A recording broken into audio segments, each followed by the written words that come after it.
Hello and welcome back to the channel. Thanks for stopping by for yet another video. I do appreciate that, and as always, I appreciate you. So what I have here, it says inside Chernobyl, 30 years after nuclear explosion, people live inside the no-go zone. It says esteemed scientists have revealed what life is like for people who stayed in their homes in Chernobyl after the infamous nuclear explosion over 30 years ago. Now before we get into the rest of this article here, we'll start playing this video. I will leave the sound off and you can kind of watch. This is some of the footage. It says eerie footage of Chernobyl 30 years after the nuclear disaster. So what this is basically is just a very short video, about a minute long, just showing you, a lot of the area in and around Chernobyl and what it looks like today.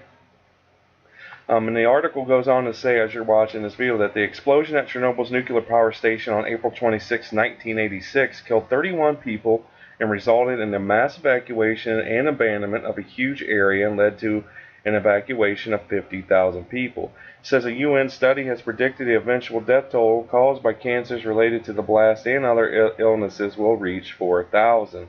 It said also that the disaster prompted the second most expensive nuclear cleanup in human history, costing $39 billion.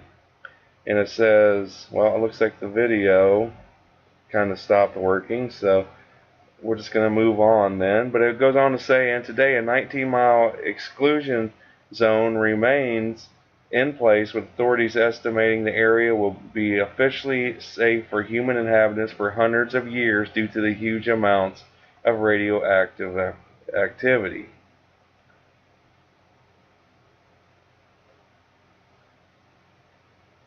Okay, so maybe it's going to load for us now.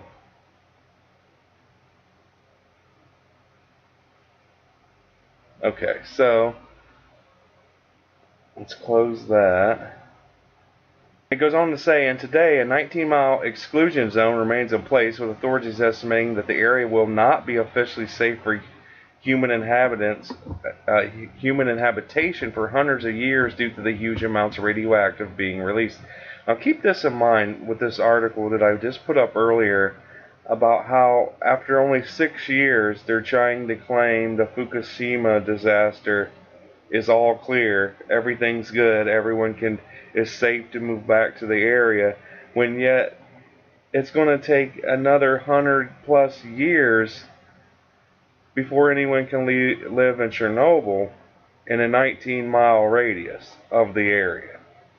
So how can you, I don't know, I'm not going to get into that, but if I think you understand what I'm trying to say here, is how in only 6 short years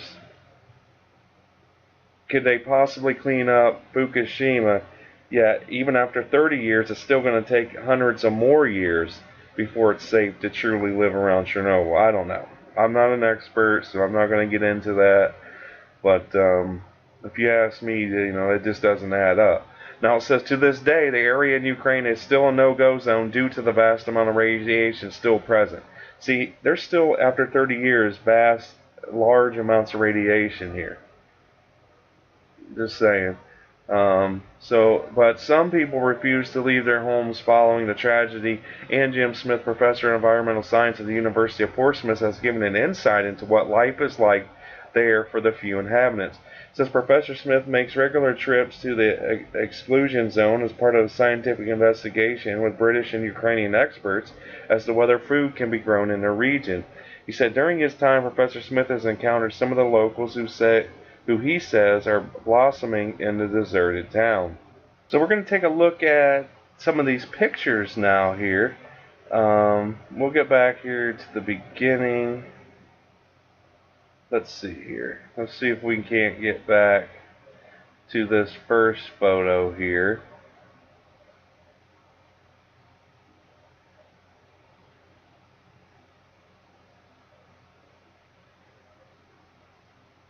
Alright, so we're going to look at these pictures here real quick. You can see here, this is a child's bedroom, it says, in desolate scene in Chernobyl.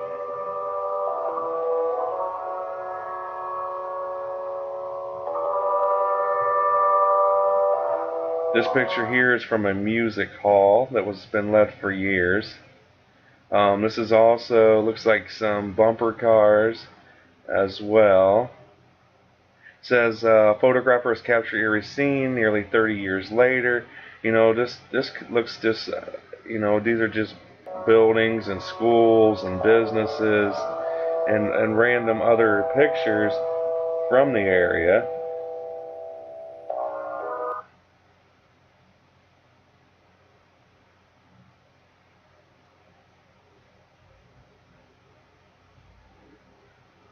And then, I hate to compare the two. It blows my mind how they're trying to say that Fukushima is basically all gone and clear and everything's fine now.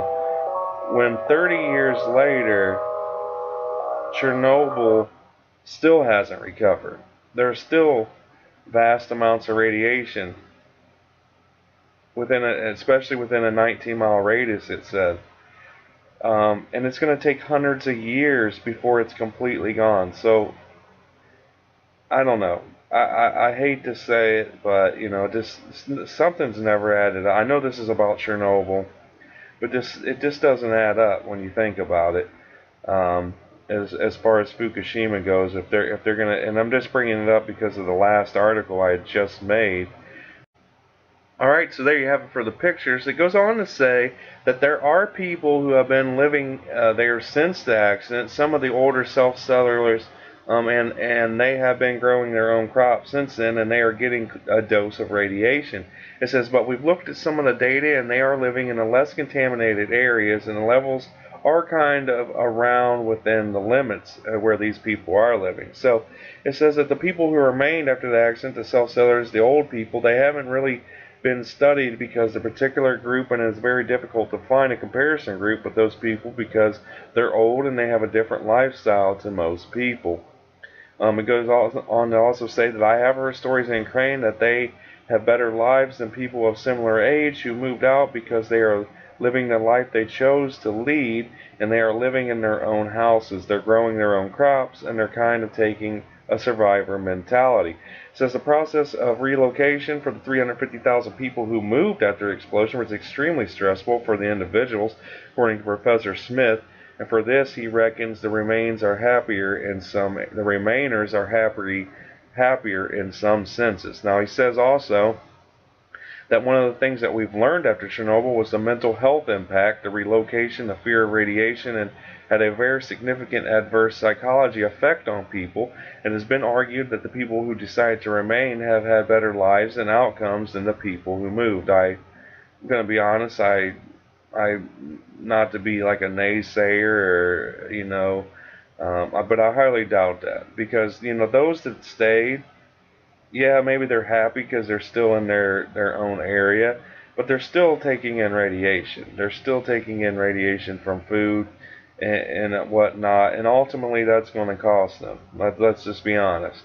It says Professor Smith is helping the Ukrainian government decide if Chernobyl is now safe to start regrowing crops. He has awarded $100,000 in funding by the Natural Environment Research Council to work alongside with the Ukrainian government and others to develop an environmental management information system. He says, however, he concedes that it will likely be a matter of years before crops can be safely grown there. Professor Smith also went on to say, what the Ukrainians want, then you have to go through a process of doing the necessary test of what the dose rates are.